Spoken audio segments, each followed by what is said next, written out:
hell are you doing? Put that weapon down now. Just as the man pulled the trigger, the bullet failed to fire as expected. The reason he dared to point a gun at a high-ranking military officer inside the White House was to clear his own name. As a member of an elite special forces unit, Bob would replace the firing pin with a shorter one every time he maintained his weapons. Aside from Bob himself, even professional equipment would have a hard time detecting it. This habit precisely proves that he could never be the assassin who killed the president. The clues he found showed that all the evidence pointed to the colonel sitting beside him. However, the colonel seemed completely unfazed by the accusations. He firmly believed he had already erased every trace. Unexpectedly, someone suddenly brought out a set of photos, clearly recording the atrocities the colonel had committed in Africa. But even with such solid evidence in front of him, the colonel remained calm. Even the chief prosecutor was shocked by his madness. But this was not an international court, and with these pieces of evidence alone, they could not bring him to justice. They could only watch helplessly as the colonel arrogantly walked away in front of everyone.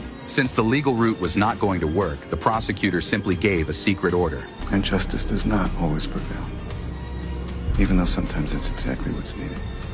It turned out that the reason Bob had been framed was because the colonel had come to him earlier. He brought a Congressional Medal of Honor, the nation's highest honor, along with a mission Bob could not refuse. Through intercepted encrypted communications, they learned that someone was planning an assassination from 3,000 meters away. Facing a top-level sniper like that, they needed Bob to rejoin the fight so he could predict where the assassin might appear in advance. But Bob had already lost all faith in them and had no intention of returning to the battlefield. However, the colonel had come prepared. He used Bob's duty as a soldier and his sense of social responsibility to easily stir up his patriotism. Before the colonel left, Bob took a photo of the vehicle's engine number, and this cautious move later became the key to his comeback. After that, he took out the sniper rifle he had not used in a long time and placed a can on the other side of the valley to test whether he could hit the target from 3,000 meters away. With a gunshot, the can shattered, proving that a long-range assassination was possible. But after being betrayed 3 years earlier, Bob had to be careful with everything he did. Before leaving, he deliberately removed the firing pin from the sniper rifle, and this later became his trump card for turning the situation around. After leaving Bruce in the care of a friend, Bob flew to the city where the president was about to give a speech. Using his experience as a professional sniper, he inspected the venues in 3 different cities and finally concluded that only one city had the conditions for a long-range sniper attack.